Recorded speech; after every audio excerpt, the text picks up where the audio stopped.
করতালির মাধ্যমে আমাদের উৎসাহিত করবেন যাতে আগামী বছর আর আমাদের এই হতে পারে। আমাদের প্রিয় বিধায়ক আপনাদের সামনে আমার মূল্যবান বক্তব্য রাখছে।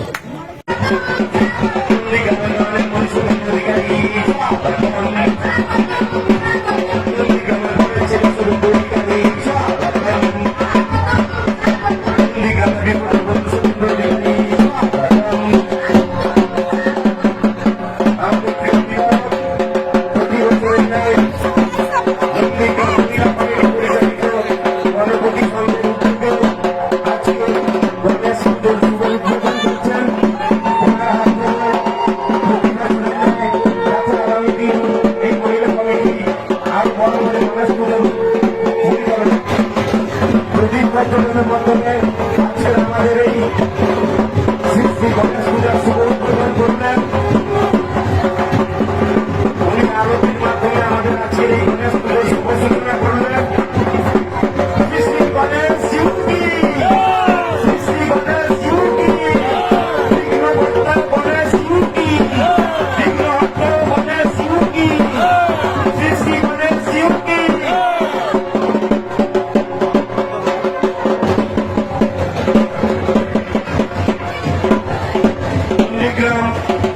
মহিলা কমিটি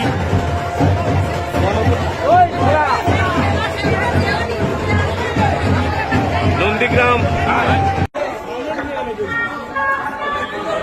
এবং ফুলের তোলা দিয়ে বরণ করবেন কবিতা দাস, উত্তরীয় করাবেন ঝর্ণা পাত্র এবং ব্যাগ করাবেন নিশানা পাত্র। আপনারা আমাদের আজকের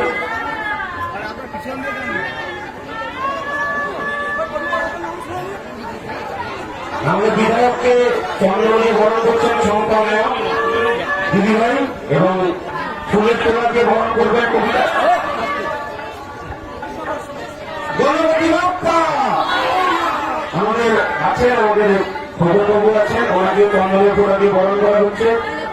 আমাদের বরণ পর্ব চলছে, ফুলের তোলা দিয়ে আমাদের প্রিয় বিধায়ককে বরণ করছেন কবিতা দাস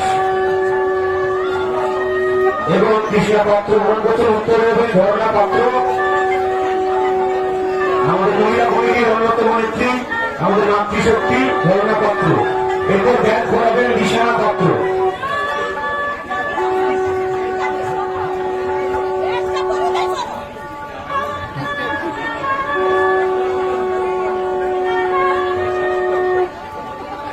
নন্দীগ্রাম মহিলা কমিটি গণপতি সংঘের উদ্যোগে আমাদের প্রিয় বিধায়ক আপনাদের সামনে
নন্দীগ্রাম মহিলা কমিটি গণপতি সংঘের পরিচালনায় যে গণেশ পুজো, সেই গণেশ পুজোর শুভারম্ভ করলেন। আগামী দিনে যে মরশুম আসছে সেটা শুরু করি কিন্তু আমরা গণেশ পুজোর মধ্য দিয়ে।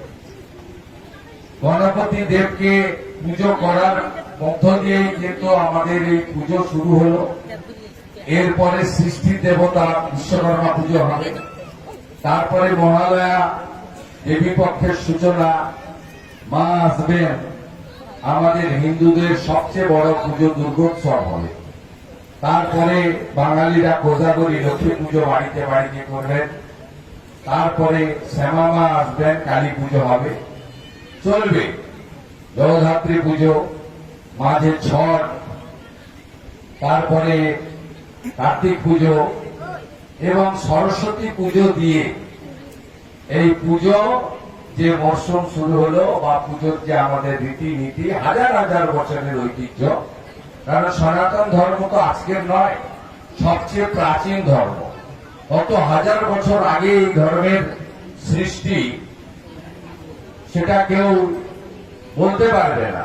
আমরা বেদ, উপনিষদ, গীতা পড়ার মধ্য দিয়ে এই ধর্মের কথা জেনেছি এবং পালন করার চেষ্টা করি। সকলকে একটা কথাই বলবো, মান থাকবে, অভিমান থাকবে, পাওয়ার আনন্দ থাকবে, না পাওয়ার যন্ত্রণা থাকবে, কিন্তু গীতাতে একটা বড় বাণী রয়েছে, ধর্ম রক্ষতি রক্ষিত। ধর্ম রক্ষা করার কাজটা কিন্তু সবাই আমরা যেন করি। আমরা যেন নিজের ধর্মের জন্য কারোর সঙ্গে সমঝোতা না করি এবং নিজের ধর্মের সঙ্গে কখনো যেন বিশ্বাসঘাতকতা না করি। এটাই হচ্ছে আমাদের সবচেয়ে বড় প্রার্থনা থাকবে গণপতি দেবের কাছে। কেউ বা কারা হিন্দুদের ভাগ করতে চান জাতের নামে, ভাষার নামে।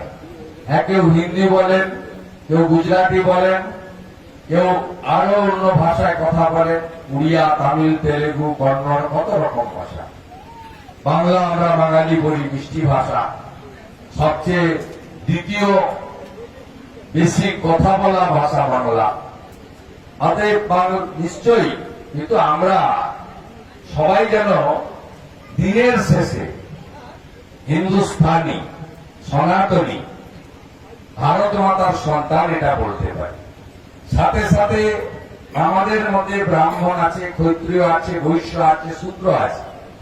নিশ্চয়ই আমরা আমাদের জাত কেউ তুলে দিতে বলবো না, কিন্তু এই সবার কিন্তু একটাই গেরুয়া ধ্বজের নিচে ওম লেখা, স্বস্তিক লেখা, বজরং বলি, মহাদেবের ত্রিশূল, শঙ্খ, আমরা সব কিন্তু এটার নিচে দাঁড়িয়ে পড়ি। আমাদের তুলসী পাতা প্রত্যেক বাড়িতে থাকা উচিত। পূর্ণিমা, অমাবস্যা, একাদশী, কার্তিক মাস, দামোদর মাস পালন করা উচিত। শ্রাবণ মাসে মহাদেবের মাথায় জল ঢালা উচিত। অষ্টমীর দিন আমাদের দুর্গা দেবীর কাছে পুষ্পাঞ্জলি দেওয়া উচিত। শরীর পারমিট করলে কালী পুজো, শ্যামা পুজোয় রাত্রি জেগে আমাদের আরতি, পুষ্পাঞ্জলিতে অংশগ্রহণ করা উচিত। বিদ্যা দেবী সরস্বতীকে আমরা যত বেশি তার পুজো করব, তাকে আহ্বান করব, ততই আমাদের জ্ঞান, বিদ্যা, বুদ্ধি আরো বেশি করে বাড়বে। সবাইকে ধন্যবাদ, সবাই খুব ভালো থাকবেন। গণপতি বাপ্পা মঙ্গল মূর্তি, গণপতি বাপ্পা মঙ্গল মূর্তি। সনাতন ধর্ম কি, সনাতন ধর্ম কি, সনাতন ধর্ম কি। আমার সব দিদিকে, বোনকে আমার অন্তর থেকে শুভেচ্ছা। প্রত্যেক বছর ডাকেন 15ই আগস্ট যখন টাউন ক্লাবের সামনে, আমাদের সেন্ট্রাল অফিসের সামনে পতাকা তুলতে আসে। 2 বছর শুভেচ্ছা দিয়েছি। এবছর আপনাদের ডাককে আমি নির্দেশ মেনে এখানে এলাম। আপনাদের আন্তরিকতা, আপনাদের উষ্ণতা, স্বাগত জানানোর উষ্ণতা এবং আপনাদের ব্যবহার আমাকে মুগ্ধ করেছে। ভবিষ্যতে একবার নয়, অনেকবার দেখা হবে। না জাগিলে লড়না, এই বিশ্ব জাগে না। জয় ভবানী, জয় শিবাজি, জয় ভবানী, জয় শিবাজি। আমরা কেউ ভারত পিতা বলি না, ভারত মাতা বলি। আমাদের স্বামী বিবেকানন্দ কুমারী পূজা বেলুড় মঠে করে আমাদের কন্যা পূজন শুরু করেছিলেন। কষ্ট হয় অভয়ার জন্য, কষ্ট